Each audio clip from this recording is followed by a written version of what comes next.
بسم اللہ الرحمن الرحیم الحمد للہ وکفا وسلام علی عبادہ الذین اصطفیٰ اما بعد اعوذ باللہ من الشیطان الرجیم بسم اللہ الرحمن الرحیم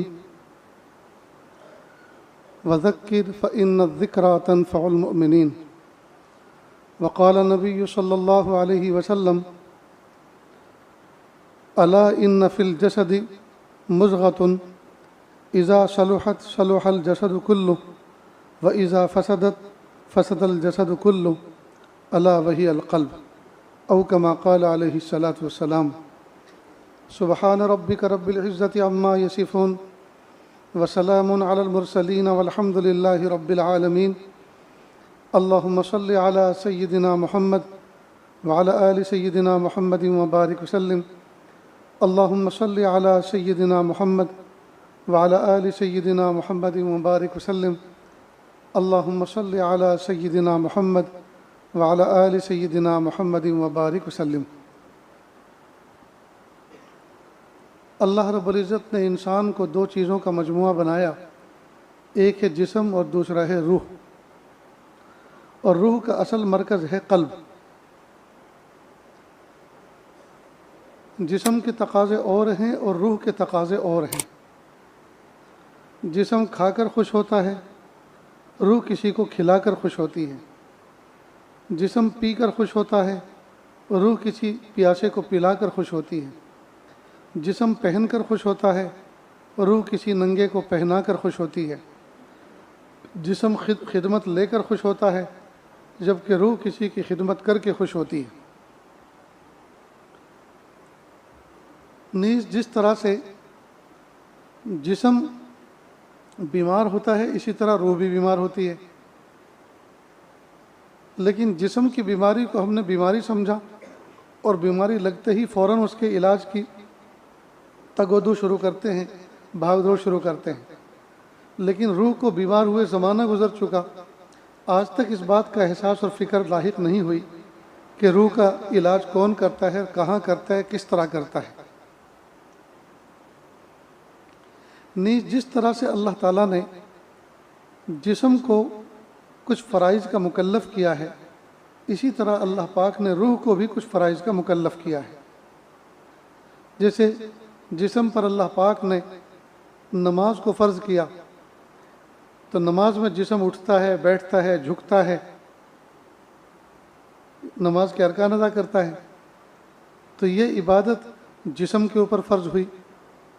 اسی طرح سے ایک عبادت روزے کی ہے، وہ بھی جسم پہ فرض ہوئی، حج کی ہے وہ بھی جسم پہ فرض ہوئی، زکوٰۃ کی ہے وہ بھی جسم سے کمایا ہوا مال اللہ کے راستے میں خرچ کرتا ہے، اس پہ فرض ہوئی۔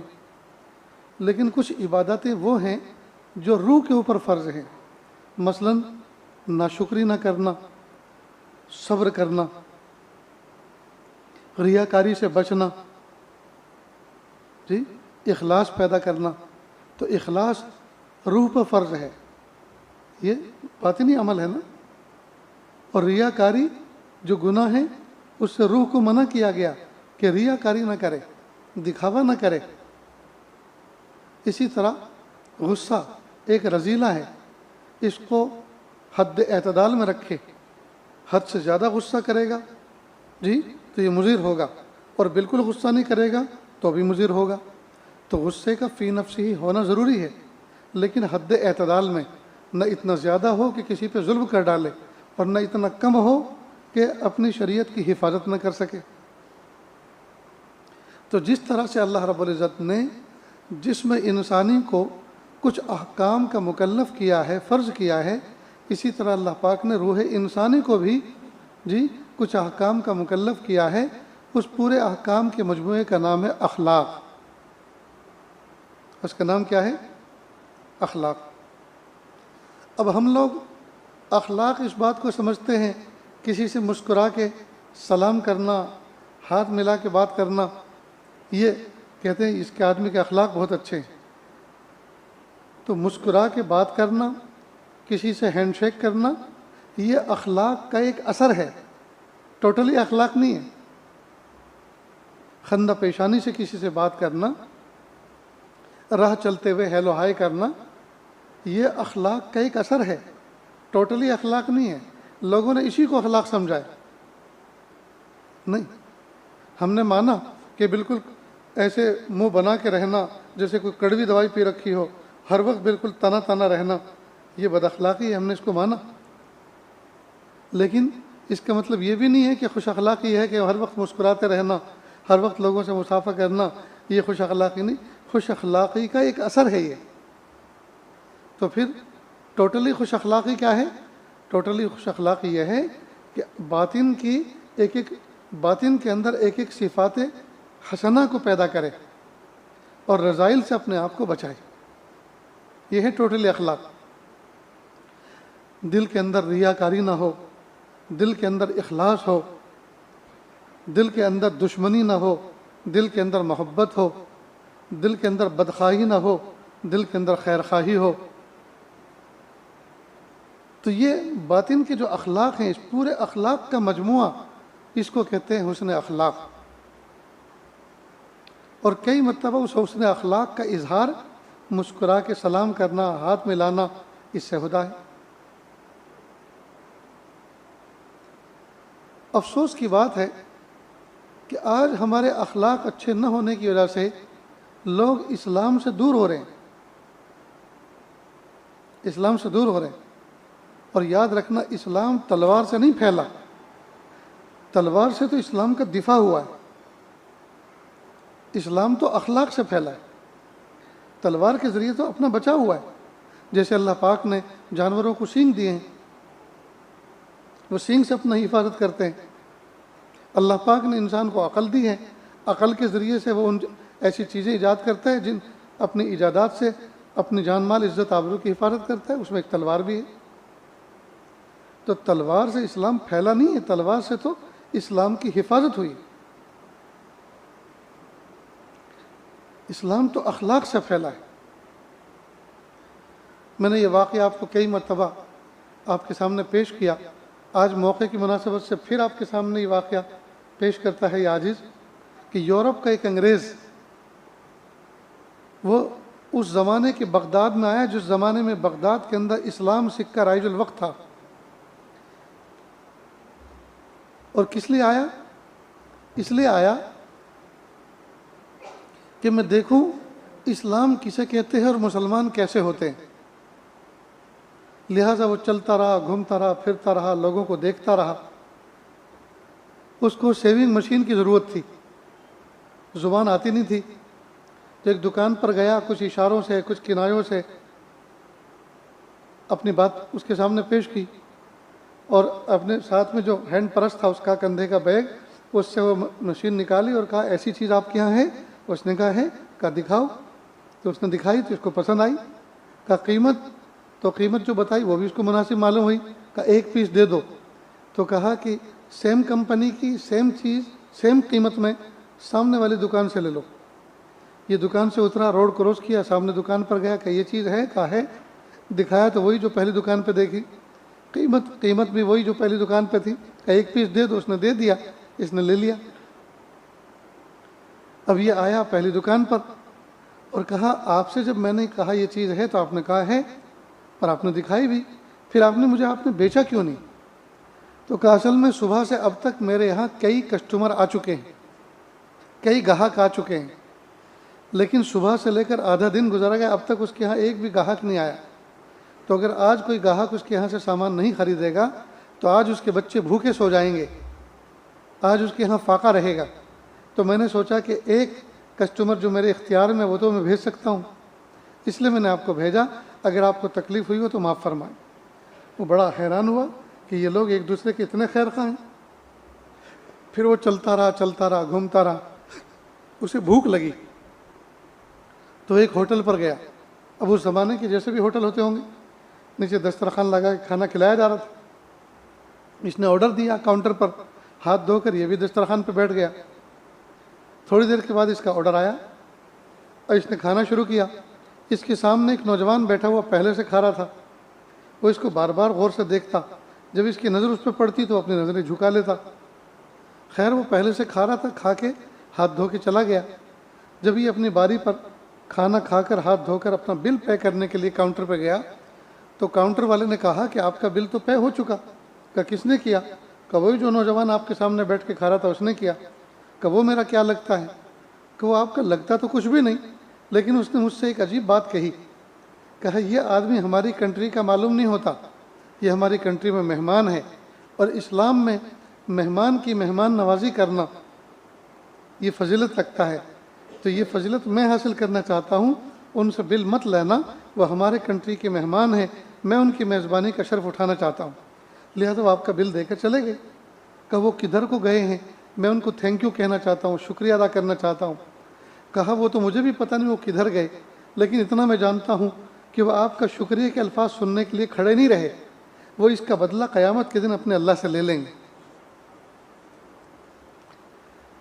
تو وہ انگریز نے ایک تو وہ سیونگ مشین جہاں سے خریدی وہاں کا معاملہ دیکھا، دوسرا یہ دیکھا لوگوں کو چلتا پھرتا دیکھا.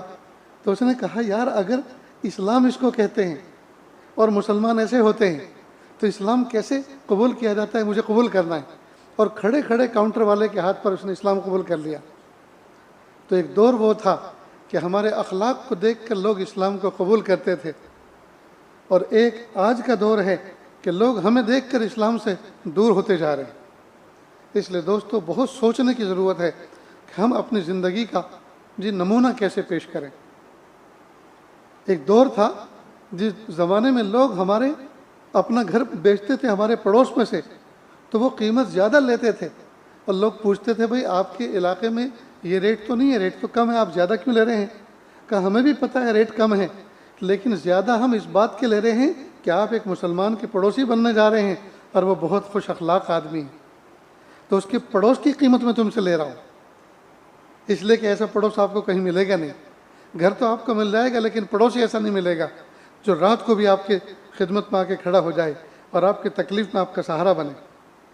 کسی دور میں ہمارے پڑوس ہونے کا لوگ فائدہ اٹھاتے تھے، اس کی قیمتیں وصول کرتے تھے. کسی زمانے میں لوگ ہم سے سودا خریدنا اچھا سمجھتے تھے، بہتر سمجھتے تھے کہ ان سے ہم کبھی دھوکہ نہیں کھا سکتے، ان سے ہمیں نفع ہی ہوگا. اور ایک آج کا دور ہے کہ ہم لوگ جو ہیں بد اخلاقی، دھوکہ دھڑی اور جھوٹ بولنے کے ایک پہچان بن گئے، گندگی ایک پہچان بن گئے. جس کا محلہ جتنا گندا ہو سمجھ لو کہ یہ اہل ایمان کا محلہ ہے. اس لیے دوستو ضرورت ہے اس بات کی ہم اپنے ظاہر کو بھی صاف ستھرا کریں، ہم اپنے باطن کو بھی صاف ستھرا کریں، ہم اپنی بول چال کو بھی درست کریں، ہم اپنے برتاؤ کو بھی درست کریں، یہاں تک کہ لوگ ہم سے جو بھی میل جول رکھے، ہم سے جو بھی تعلق رکھے، وہ ہمارا گواہ بن جائے ہمارے اخلاق کا کہ یہ آدمی بہت اچھا ہے. آج کل میں نوجوان بچوں کو دیکھ رہا ہوں، جوانی کی عمر کی حدود سے آگے بڑھ گئے، نکاح نہیں ہو رہے، نکاح نہیں کر رہے. کیوں نہیں کر رہے؟ کہ جی لڑکی دیکھتا ہوں پسند نہیں آتی. حالانکہ یہی لڑکا بدنگاہی کرتا ہے، کالی ہے چلے گی، بھنگن ہے چلے گی، لنگڑی لولی ہے چلے گی، کچرا چننے والی عورت ہے چلے گی، بھکارن ہے چلے گی، بدنگاہی کرنے اور زنا میں سب چلیں گے. اور حلال چیز کی باری آئے تو اس میں میجر ٹیپ لے کے نکلتے ہیں، ناک ایسی ہو، انگلیاں ایسی ہو، اور سینہ ایسا ہو، اور پشت ایسی ہو، اور ٹانگیں ایسی ہوں. ہائے ہائے. بہت سے نوجوان کہتے ہیں تو آ کر آج لڑکی دیکھنے جا رہا ہوں. میں کہا دیکھنے جا رہے ہو؟ کہ جی. میں کہا پہلے اپنا منہ بھی، اپنا چہرہ بھی آئینے میں دیکھ لینا. کسی کے بچے کا، کسی کی بچی کا چہرہ دیکھنے جا رہے ہو تو اپنا بھی آئینے میں دیکھ لینا، کہیں ایسا نہ ہو کہ وہی کہہ دے مجھے اس سے نہیں کرنا. ٹھٹک جاتا ہے. ارے یہ تو سوچو کہ اللہ رب العزت نے کیا چیز دیکھنے کا حکم دیا، اللہ کے محبوب صلی اللہ علیہ وسلم نے نکاح کے مناسبت سے کیا چیز دیکھنے کا حکم فرمایا. دین تو کوئی دیکھتا نہیں، اخلاق تو کوئی دیکھتا نہیں، امانت داری، دیانت داری تو کوئی دیکھتا نہیں، صرف چہرے دیکھ کر فیصلے کر رہے ہیں، چہرے دیکھ کے فیصلے کر رہے ہیں. ارے گورے رنگ کو دیکھ کر کیا فیصلہ کر رہے ہو؟ گورے رنگ کا تو گدھا بھی ہوتا ہے، گورے رنگ کا تو خنزیر بھی ہوتا ہے، لیکن اس خنزیر کا کیا فائدہ جو نجس العین ہے. اور اللہ رب العزت نے نکاح کا جو مقصد ہے، یعنی اپنی شہوات کو جائز طریقے سے پورا کرنا، یہ نکاح کا مقصد ہے. تو یہ شہوات کو جائز طریقے سے پورا کرنا، یہ جو مقصد اللہ نے بنایا، اس کا جب جوش اور جذبہ ہوتا ہے تو پھر تو کیا اندھیرا اور کیا اجالا، کیا آندھی اور کیا طوفان، کیا کالا اور کیا گورا، اس وقت تو کچھ سجھائی نہیں دیتا۔ اور یہ اللہ پاک نے یہ پاور اس طرح کی رکھی اس لیے تاکہ صرف چہروں کو دیکھ کر فیصلہ نہ ہو۔ اگر گورے لوگوں کے یہیں سیکسول جذبات ہوتے اور وہی تسکین ہوتی تو کالوں کے یہاں تو کوئی اولاد ہی نہ ہوتی، اور دیکھنے میں ہی آ رہا ہے کالے اور سانولوں کے یہاں تو اولاد زیادہ ہوتی، تو پھر یہ جذبہ کہاں سے آیا؟ یہ تو اللہ نے ودیعت فرمایا، یہ جذبہ تو اللہ نے رکھا ہے۔ تو اگر چہروں کو دیکھ کر نکاح کرتے اور چہروں کو دیکھ کر ہی شہوات کے جذبات بنتے تو پھر افریقہ کے کالوں کے تو نکاح ہی نہ ہوتے، ان کے ہاں تو کوئی بچہ ہی نہ ہوتا۔ اس لیے دوستو یاد رکھو، چہروں کو دیکھ کر فیصلے نہ کرو، اس لیے کہ چہرے پہ کچھ لکھا ہوا ہوتا نہیں ہے، اور یہ چہرے تو اللہ کے بنائے ہوئے، پیارے اللہ نے بنائے، اور اللہ کے فیصلے کو دیکھ کے ہم ریجیکٹ کرتے ہیں۔ ہمارے اندر یہ جرأت آئی کہاں سے کہ ہم چہرے کو دیکھ کر ریجیکٹ کریں؟ یہ چہرے تو اللہ کے بنائے ہوئے ہیں، اور اللہ تعالیٰ نے تو احسن تقویم میں پیدا کیا انسان کو۔ بہرحال دوستو بات یہ چل رہی تھی کہ اللہ رب العزت نے انسان کا جسم بھی بنایا، اور اللہ پاک نے انسان کو روح بھی عطا فرمائی، اور انسان کا جسم مجموعہ ہے جسم اور روح کا مجموعہ ہے۔ تو جسم کے اوپر بھی کچھ فرائض اللہ پاک نے رکھے ہیں، روح کے اوپر بھی کچھ فرائض رکھے ہیں۔ جسم کے اندر بھی عیب اور کمزوری آتی ہیں، اور اس کو دور کرنے کا طریقہ بھی اللہ نے سجھایا ہے۔ اسی طرح روح کے اندر بھی کچھ کمزوریاں اور بیماریاں آتی ہیں، اور ان کو دور کرنے کا بھی طریقہ اللہ پاک نے بتایا ہے۔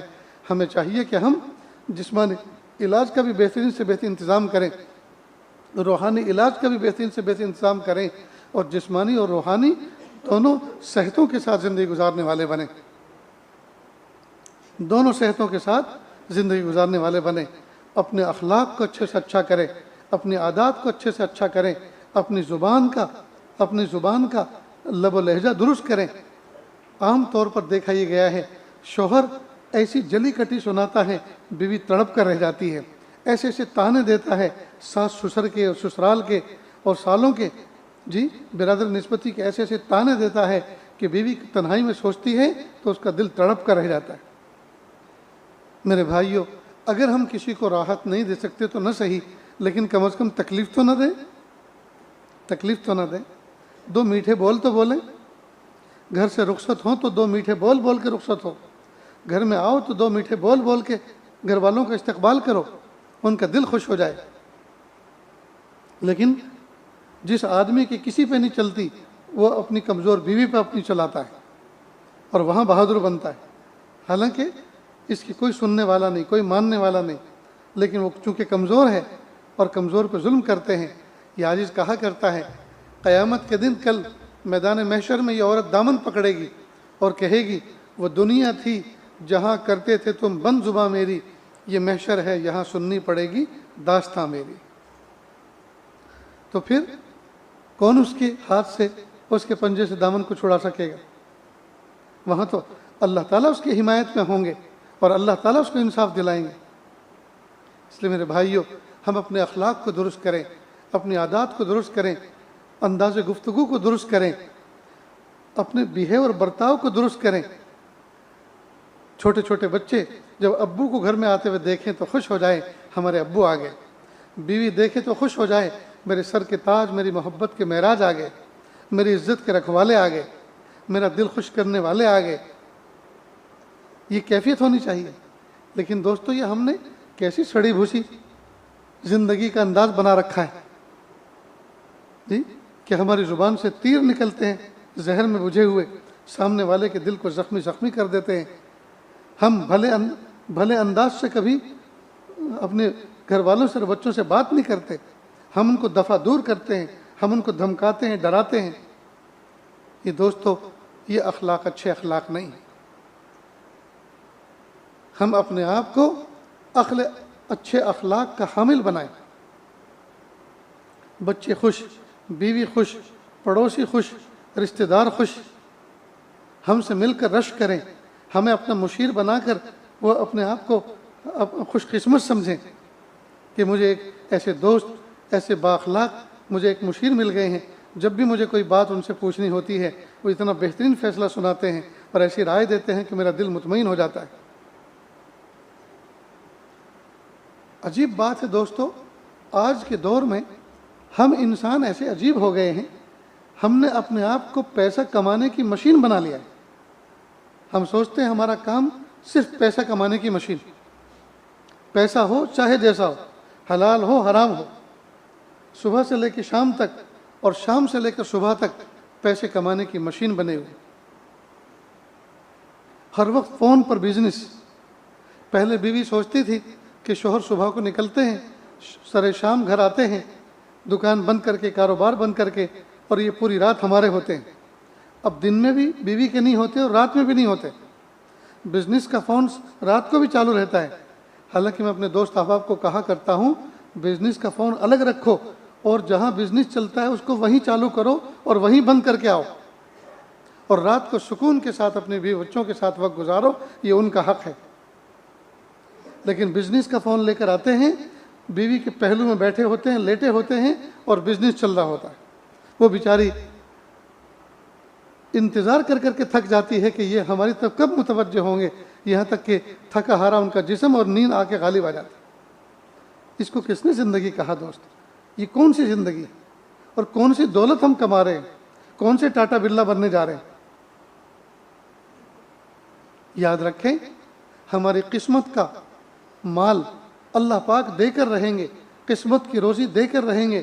اگر کسی پہاڑ کی کوہ میں، اگر کسی پہاڑ کے دامن میں یا کسی پہاڑ کی چٹان کے نیچے کوئی رزق کا دانہ چھپا ہوا ہے، جب تک وہ پہاڑ ٹوٹ کر ریزہ ریزہ نہ ہو جائے، جب تک وہ دانہ ہمارے حلق میں اور پیٹ میں نہ اتر جائے، وہاں تک قیامت قائم نہیں ہو سکتی۔ اللہ نے نظام رکھا ہے۔ آپ کے علاقے میں جس کو دیکھو UAE جا رہا ہے، جس کو دیکھو دبئی جا رہا ہے، جس کو دیکھو سعودی جا رہا ہے۔ بھائی کیوں جا رہے ہو؟ وہاں کے اللہ الگ ہیں، تم وہاں جا کر پریشان رہو گے، بیوی بچے یہاں پریشان رہیں گے، تم وہاں پریشان رہو گے۔ ایسا پیسہ یہ کس کام کا؟ اس میں کیا برکت؟ بیوی یہاں پریشان، بچے تربیت سے محروم، کئی مرتبہ اخلاقی اعتبار سے بیوی اخلاق سے گر جاتی ہے، مجبور ہوتی ہے، کئی مرتبہ اس کو کسی ساز و سامان کی ضرورت ہوتی ہے، کسی نہ کسی پڑوسی کا سہارا لینا پڑتا ہے، اور وہ سہارا کیا بنتا ہے؟ ان کی عزت کے جو ہے لالے پڑ جاتے ہیں، اور وہ وہاں پریشان رہتا ہے۔ تو اللہ تعالیٰ نے حلال روزی کمانے کے لیے پریشان ہونے کا حکم تو نہیں دیا۔ بھئی جو رب سعودی میں ہے، جو رب دبئی میں ہے، وہی رب آپ کے بھینسے میں ہے، وہی رب نرمل میں ہے، وہی رب جگتیال میں ہے، وہی رب کریم نگر اور نظام آباد میں ہے۔ تو کیوں ہم اپنے ایمان کو اتنا کمزور کر بیٹھے ہیں؟ جس کو دیکھو باہر کے چکر میں، باہر کے چکر میں، ارے اگر وہاں ریال ملتے ہیں، وہاں درہم ملتے ہیں، تو وہاں کے خرچے بھی تو ایسے ہی ہیں نا۔ یہاں اگر روپیے ملتے ہیں تو خرچے بھی روپیوں کے ہیں، وہاں اگر درہم و دنانیر ملتے ہیں تو خرچے بھی درہم و دنانیر کے ہیں۔ پھر اپنے جذبات کی قربانی دے کر، بچوں سے محروم ہو کر، بیوی کی محبت سے محروم ہو کر وہاں وقت گزارنا، یہ کون سے نفع کا سودا ہے؟ یہ کون سے نفع کا سودا ہے؟ آدھی روٹی کھانا، جی، وقت پر سونا، وقت پہ عبادت کرنا، بیوی بچوں کے ساتھ رہنا اور ان کو اپنی آنکھوں کی ٹھنڈک بنا کے رہنا، یہ کتنی بہترین بات ہے دوست، یہ کتنی بہترین بات ہے۔ اس لیے اپنے ایمان کی خبر لیں، اپنے اخلاق کو درست کریں، اور اللہ کی دی ہوئی تھوڑی سی نعمتوں پر خوش رہنے کا مزاج بنائیں۔ یہ اصل میں یہ جو ہر وقت باہر جانے کی سوجی ہوئی ہے اور باہر جانے کی دوڑ لگی ہوئی ہے، یہ وہ لوگ ہیں جن کے اندر قناعت نہیں ہے، اللہ تعالیٰ کی دیے ہوئے رزق پر وہ خوش نہیں ہیں، اللہ کی دی ہوئی روزی پر وہ مطمئن نہیں ہیں، وہ ہر وقت ہائے پیسہ، ہائے پیسہ، پیسہ ہو اور چاہے جیسا ہو، وہ اس چکر میں لگے ہوئے ہیں، ان کے اندر حرص ہے۔ وہ چاہ رہے ہیں کہ میں گھر ایسا بناؤں کہ پورے علاقے کے اندر ایسا کسی کا نہ ہو۔ اس کی تمنا یہ ہے کہ میں اپنی بیٹی اور بیٹے کا ایسا نکاح کروں، ایسا آج تک کسی نے کیا نہ ہو۔ اس کے اندر حرص ہے، اس کے اندر قناعت نہیں ہے، اس کے اندر لالچ ہے، اس کے اندر دنیا میں بڑا بننے کا جذبہ ہے۔ یہ سب اخلاقی گراوٹ ہے دوستو، یہ اخلاقی کمزوری ہے۔ تھوڑے سے پیسوں پر خوش ہو جانا، اللہ کی تھوڑی سی نعمتوں پر خوش ہو جانا اور اللہ کا شکر ادا کرنا، اللہ تعالیٰ اس سے اتنا خوش ہوتے ہیں کہ تھوڑی نعمتوں پر جب بندہ شکر کرتا ہے، اس شکر کی برکت سے اللہ وہ نعمتیں بھی دیتے ہیں جو اب تک نہیں دی، وہ نعمتیں بھی دیتے ہیں جو اب تک نہیں دی۔ اور زیادہ نعمتوں پر خوش نہ ہونا اور زیادہ سے اور مزید فی کی امید رکھنا، اس کا مطلب یہ کہ طبیعت کے اندر ناشکری ہے، اور ناشکرہ کبھی بھی خوشحال نہیں ہو سکتا، وہ ہمیشہ اللہ کی پکڑ میں رہتا ہے، وہ اللہ کی ناراضگی اس کا دامن پکڑ لیتے۔ اس لیے کہ لئن شکرتم لأزیدنکم، اللہ فرماتے تم شکر کرو گے تو ہم تمہاری نعمتوں میں ضرور بھی ضرور، تاکید کے ساتھ فرمایا، ہم نعمتوں میں اضافہ کریں گے، اور اگر تم نافرمانی کرو گے تو یاد رکھنا ہماری پکڑ بڑی دردناک ہے۔ اتنی بڑی وارننگ ملنے کے بعد، اتنی بڑی خوشخبری ملنے کے بعد پھر بھی ہم اپنے آپ کو بیلنس نہ کریں، کتنی بری بات ہے۔ پھر بھی سمجھ کے زندگی نہ گزاریں، کتنی بری بات ہے۔ اس لیے دوستو اپنے اخلاق کو درست کریں، اپنے اندر اخلاص پیدا کریں، ریاکاری کے ناپاک جذبے سے بچیں۔ بڑی سی کار نکال کے لائیں گے، اس میں سائلنسر ایسا لگوائیں گے جی کہ وہ جو ذرا سا ایکسیلیٹر دے پورا محلہ اس کو پتہ چل رہا ہے کہ فلاں نے اپنی گاڑی سٹارٹ کی ہے۔ تو یہ ریاکاری، یہ ریاکاری کا ناپاک جذبہ ہے، اللہ کو یہ پسند نہیں ہے۔ کتابوں میں یہاں تک لکھا ہے کہ اگر کوئی آدمی لباس اس لیے اچھا پہنتا ہے تاکہ لوگ میری تعریف کریں، اور تعریف کروانے کے لیے لباس پہنتا ہے، قیامت کے دن اللہ رب العزت اس کو ذلت کا لباس پہنائیں گے۔ آدمی یہاں تک کہ شریعت نے تو یہاں تک حکم دیا، ہمارے بڑوں نے ہمیں یہاں تک سمجھایا، اگر آپ کے یہاں چھوٹے چھوٹے بچے ہیں اور آپ ان کے لیے کوئی کھانے پینے کی چیز لے کر آ رہے ہیں یا کھیل کھلونے لے کر آ رہے ہیں تو دروازے بند کر کے بچوں کو دو، تاکہ کہیں ایسا نہ ہو یہ بچے کھانے پینے کی چیز لے کر بازار میں جائیں، گھر کے باہر جائیں، محلے میں کھیل کھلونے لے کر باہر جائیں، اور وہاں کوئی یتیم بچہ ہو، وہاں کوئی یتیم بچہ ہو، اور وہ یتیم بچہ اس کھلونے کے دیکھے اور اس کو اپنا باپ یاد آ جائے، کاش میرے ابا ہوتے میرے لیے بھی کھلونا لا کر دیتے، کاش میری امی ہوتی مجھے بھی ایسی چیز کھانے کو لا کر دیتی۔ تو آپ کے بچے نے اس یتیم بچے کا دل دکھا دیا، اور بچے نے کیا دکھایا؟ آپ نے بچے کی تربیت نہیں کی، آپ سبب بنے یتیم بچے کا دل دکھانے۔ تو اگر آپ اپنے بچوں کو محلے میں کھلانا چاہتے ہیں تو آپ کے اندر پھر اتنا ظرف اور ہمت بھی ہونی چاہیے کہ آپ ایسے چند کھلونے اور لے کر آئیں تاکہ اپنے بچے کے ذریعے سے آپ ان یتیم بچوں تک بھی پہنچائیں، تاکہ ان کا دل خوش ہو جائے۔ تو یہ اخلاقی تعلیم نہیں ہے تو اور کیا ہے کہ ہم اپنے محلے کے اندر، گھروں کے اندر اپنے بچوں کے ساتھ اس طرح رہیں کہ کسی کو تکلیف نہ پہنچے۔ ہم اپنی بچی کا نکاح کریں تو اس طرح سادگی کے ساتھ شریعت کے مطابق کریں کہ یتیم بچیوں کو بھی حوصلے مل جائیں کہ ہمارا بھی کسی دن ایسے ہی نکاح ہو جائے گا۔ لیکن جس دن مالداری کے چوچلے دکھاتا ہے اور شادی بیاہوں کے اندر رنگ بکھیرتا ہے طرح طرح کے، تو یتیم بچی اس دن اپنی موت کی تمنا کرتی ہیں اور اللہ سے موت مانگتی ہیں، پیارے اللہ میری ماں نہیں ہے، میرا باپ نہیں ہے، میرے اپنے بھائیوں پر میں بوجھ بننا نہیں چاہتی، اللہ مجھے دنیا سے اٹھا لے، مجھے دنیا سے اٹھا لے۔ اس لیے کہ فلاں پڑوسی، ہمارا فلاں پڑوسی جو اپنے بچوں کی نکاحوں میں جو کچھ کر رہا ہے، ایسا تو ہمارے بھائی کبھی نہیں کر سکتے، ان کے پاس تو مال و دولت شاید زندگی میں اتنا کبھی نہیں آ سکتا، وہ ہمیشہ پریشان رہیں گے یا وہ قرضے کریں گے اور زندگی بھر قرضوں سے ان کو نجات نہیں ملے گی۔ پیارے اللہ میری وجہ سے میرے بھائی پریشان رہیں، میں ان کو تکلیف دے کر زندہ رہنا نہیں چاہتی، اللہ مجھے اٹھا لیجیے۔ وہ دعائیں کرتی۔ تو اگر ہمارے اخلاق اچھے ہوں اور ہم سادگی، سنت و شریعت کے مطابق اپنے بچوں کے نکاح کرائیں تو یتیم بچوں کو اور بےکس اور بے سہارا بچوں کو حوصلے مل جائیں گے کہ ایک دن ہم بھی ایسے ہی سادگی سے کر لیں گے۔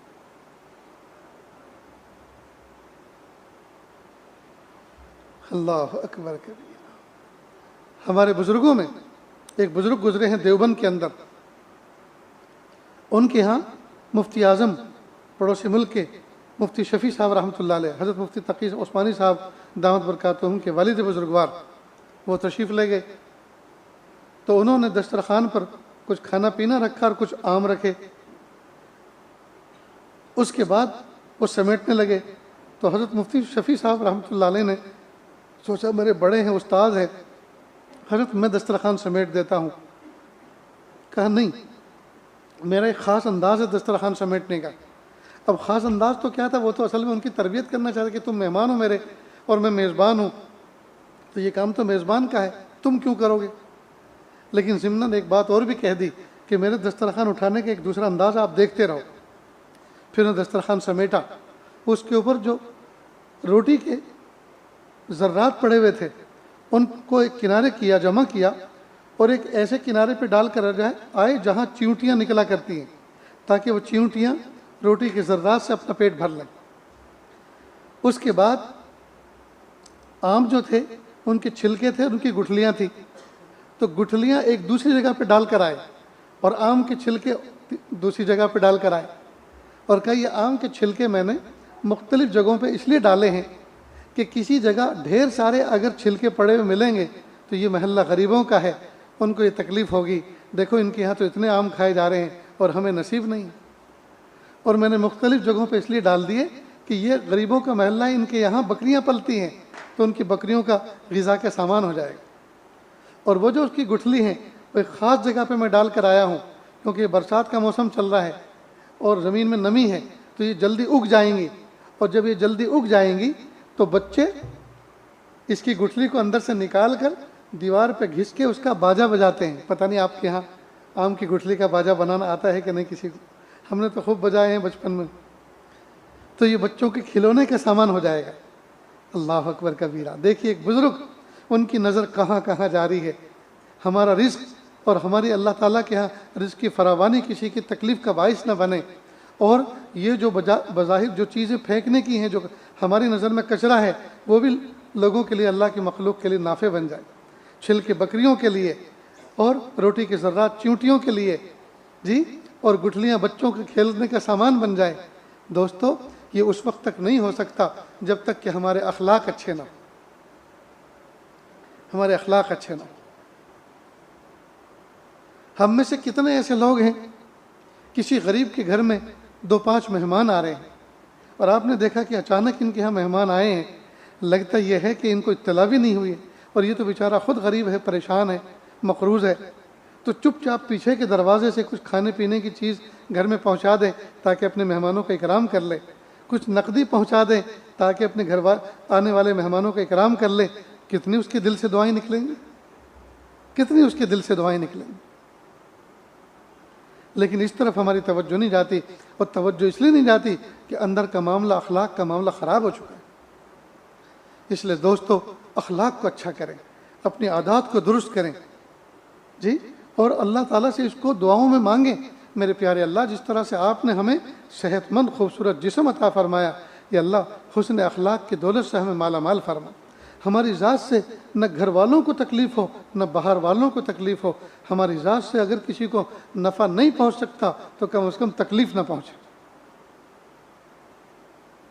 یہ سبق یاد رہے گا دوستو. اللہ تعالیٰ سے دعا ہے اللہ تعالیٰ ہمیں بلند اخلاق کی دولت عطا فرمائے، اللہ بلند کردار کی دولت عطا فرمائے. پیارے اللہ ہمیں خندہ پیشانی سے زندگی گزارنے کی توفیق عطا فرمائے، اور اللہ ہم سب کو ایسا بنا دے ہم اللہ کو پسند آ جائیں. سبحان الملک الاعلی الوہاب. ہاتھ اٹھا لیجیے، دعا کر لیں. بسم اللہ الرحمن الرحیم. لا احصی ثناء علیک انت کما اثنیت علی نفسک رب اغفر وارحم وانت خیر الراحمین. حسبی اللہ لا الہ الا ہو علیہ توکلت وہو رب العرش العظیم. اللہ جی، ہم ظاہر میں آپ کے بندے اور بندیاں ہیں، حقیقت میں نہایت گندے ہیں. اللہ ہمارے دلوں کی گندگی کو دور فرما، ہمیں اپنی بندگی کا سلیقہ عطا فرما. شرمندگی والے کاموں سے ہماری حفاظت فرما، برے دن سے، بری بات سے، بری رات سے، برے انجام سے ہماری حفاظت فرما، سوء خاتمہ سے ہماری حفاظت فرما. اللہ جی، یہ ہاتھ اٹھائے جانے کے قابل نہیں اور یہ زبان کو سوال کرنے کے قابل نہیں. آپ سے نہ مانگے تو کس سے مانگیں، آپ سے سوال نہ کریں تو کس سے سوال کریں. ایک کمزور ایک قوی کے دروازے پر، ایک سائل ایک سخی کے دروازے پر، ایک محتاج ایک غنی کے دروازے پر حاضر ہے. میرے پیارے اللہ، ہمارے دلی جائز نیک تمناؤں کو پورا فرما، ہمیں محروم نہ فرما. پیارے محبوب صلی اللہ علیہ وسلم کی امت جہاں جہاں پریشان ہے، یا اللہ ان کی پریشانیوں سے نجات عطا فرما. یا اللہ جہاں جہاں ظالمین ان پر ظلم کر رہے ہیں، یا اللہ ظالموں کی قسمت میں ہدایت ہے کہ اللہ ہدایت دے کر کام ختم فرما، اور اگر ہدایت نہیں ہے تو پیارے اللہ قوم عاد و سمود کی طرح ان کو تباہ و برباد فرما۔ یا اللہ ان کی بوٹی بوٹی بکھیر دیجئے، اللہ حق کا بول بالا فرمائیے، باطل کا منہ کالا فرمائیے، یا اللہ عزتوں کے فیصلے فرمائیے، ذلت اور رسوائی سے حفاظت فرمائیے۔ یا اللہ اس محفل میں نہ جانے کتنے دکھیارے، نہ جانے کتنے غم کے مارے بیٹھے ہوئے ہیں، سب کے دلوں کے اندر کچھ آرزویں ہیں، سب کے دلوں کے اندر کچھ تمنائیں ہیں، اللہ عافیت سے پوری فرما۔ اللہ جی ہم سب کو ایسا بنا دیجئے ہم آپ کو پسند آ جائیں۔ میرے پیارے اللہ ہم میں جو بیمار ہیں ان کو شفا عطا فرما، ہم میں جو کمزور ہیں ان کو قوت عطا فرما، یا اللہ ہم میں جو مقروض ہیں ان کے قرضوں کی ادائیگی کی شکلیں پیدا فرما۔ میرے پیارے اللہ رحم کا معاملہ فرما، کرم کا معاملہ فرما۔ یا اللہ ہمارے اس ملک میں ہمیں اسلامی تشخص کے مطابق زندہ رہنے کی توفیق عطا فرما۔ میرے پیارے اللہ جو میرے محبوب صلی اللہ علیہ وسلم کی دین کی اور میرے محبوب صلی اللہ علیہ وسلم کی سنتوں کی مذاق اڑائیں، کہ اللہ آپ ان کے لیے کافی ہو جائیے، اللہ آپ ان کے لیے کافی ہو جائیے۔ اللہم انا نجعلک فی نحورہم ونعوذ بک من شرورہم، اللہم استر عوراتنا وآمن روعاتنا۔ اللہ رحم کا معاملہ فرما، عافیت کا معاملہ فرما، اللہ ہمارے مستقبل کو روشن فرما، ہمارے حال کو اچھا فرما۔ یا اللہ ہمارے دوست احباب کو بہترین بدلہ عطا فرما، ہمارے دوست احباب کو یا اللہ ہدایت کامل عطا فرما۔ یا اللہ اس ادارے کو دن دونی رات چوگنی ترقی عطا فرما۔ جن بچے اور بچیوں کا نکاح اس محفل میں وجود میں آیا، یا اللہ ڈھیر ساری برکتیں عطا فرما۔ یا اللہ میاں بیوی میں ایسی محبت عطا فرما جیسے عائشہ صدیقہ رضی اللہ تعالیٰ عنہ اور پیارے محبوب صلی اللہ علیہ وسلم کے درمیان تھی۔ میرے پیارے اللہ ریاکاری کے ناپاک جذبے سے ہماری حفاظت فرما۔ وصلی اللہ تعالیٰ علی خیر خلقہ محمد و آلہ و اصحابہ اجمعین برحمتک یا ارحم الراحمین۔